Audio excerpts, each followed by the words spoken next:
personnellement, je vais super bien et j'espère que vous aussi, vous êtes en pleine forme. Dites-moi, je voulais vous poser une question. Est-ce que vous aimez les histoires? Parce que moi, personnellement, j'adore les histoires, surtout les histoires de la Bible.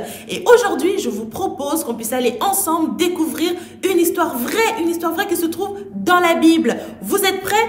Installez-vous confortablement dans vos fauteuils, ouvrez grand vos oreilles, grand vos yeux, je vous emmène. C'est parti, on y va! Non, non. Caïn? Oui, Pourquoi es-tu en colère? Abel.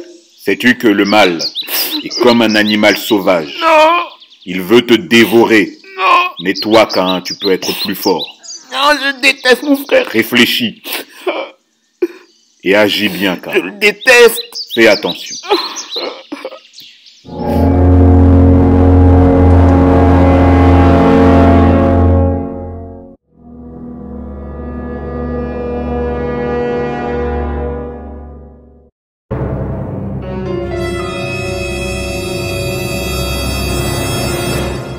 Caïn, où est ton frère? Je sais pas, je suis pas son gardien. J'ai tout vu, Caïn. Ça ne sert à rien de cacher. Mes Comme tu as mains. versé le sang de ton frère, Mes mains. tu seras puni. Non.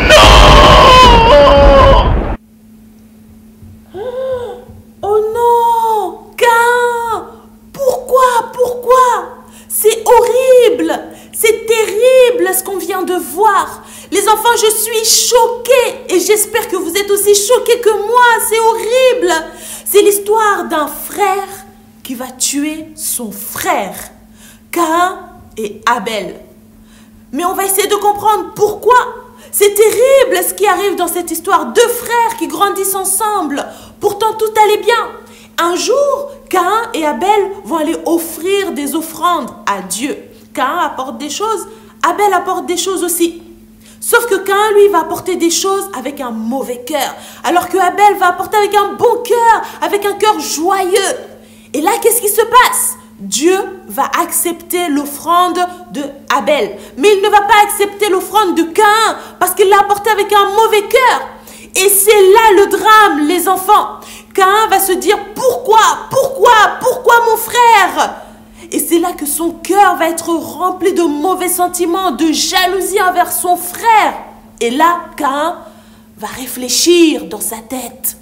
Il va penser au mal, il va penser à faire du mal à son frère. Jusqu'à ce qu'un jour, il va aller trouver son frère, il va lui tendre un piège et il va le tuer. C'est terrible, c'est horrible, les enfants, c'est une histoire vraie qui se trouve dans Genèse chapitre 4, le tout premier livre de la Bible. Et vous pouvez ouvrir votre Bible et lire avec vos parents dans Genèse chapitre 4. Aujourd'hui, vous l'avez compris les enfants, j'aimerais qu'on parle de jalousie. Est-ce qu'il t'arrive d'être jaloux, toi?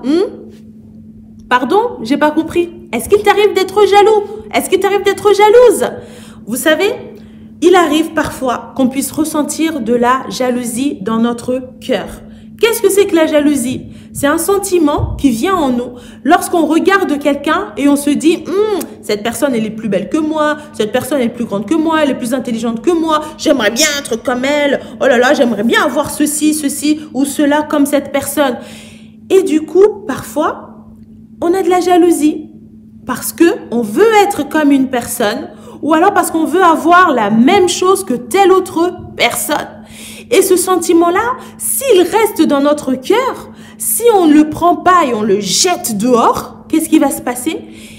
Il peut grandir, prendre de la place dans notre cœur et après venir jusque dans notre pensée, dans nos pensées et ensuite nous pousser à faire des mauvaises choses envers quelqu'un ou alors prendre l'objet d'une personne et détruire cet objet-là tout simplement parce que on avait envie d'avoir la même chose que l'autre personne ou on avait envie d'être comme l'autre personne. On peut commencer à détester une personne et on va avoir de la colère dans notre cœur parce que on est jaloux.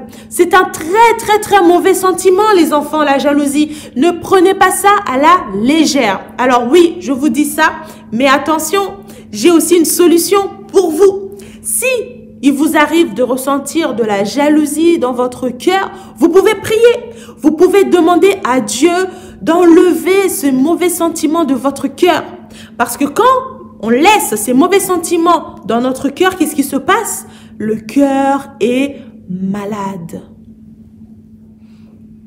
Les enfants, vous vous souvenez? Cette année, ce qu'on a dit, on veut grandir avec Dieu.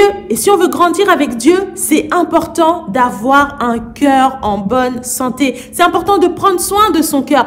Ne laissez pas entrer n'importe quoi dans votre cœur. De la colère, de la jalousie, de la haine et toutes ces mauvaises choses. On veut avoir un cœur en bonne santé et Dieu est capable de nous donner un cœur en bonne santé si on lui demande. Même si tu as fait de mauvaises choses, même si tu as laissé des mauvais sentiments venir dans ton cœur et le rendre malade et après ça t'a poussé à faire des mauvaises choses, à mentir, à voler, à détester ou autre chose.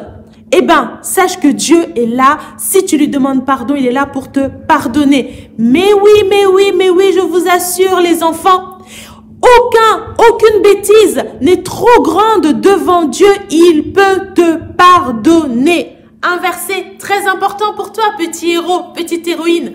1 Jean, chapitre 1, verset 9. Si nous confessons nos péchés, il est fidèle et juste pour nous les pardonner et pour nous purifier de toute iniquité. Alors, ça veut dire quoi? Ça veut dire que oui, tu peux avoir des mauvais sentiments dans ton cœur. Tu peux avoir des mauvaises pensées dans ta tête. Tu peux même commettre des mauvaises choses, faire des bêtises. Mais Dieu est là. Si tu les reconnais et si tu dis, Seigneur, j'ai des mauvaises pensées dans mon cœur. J'ai fait des mauvaises choses.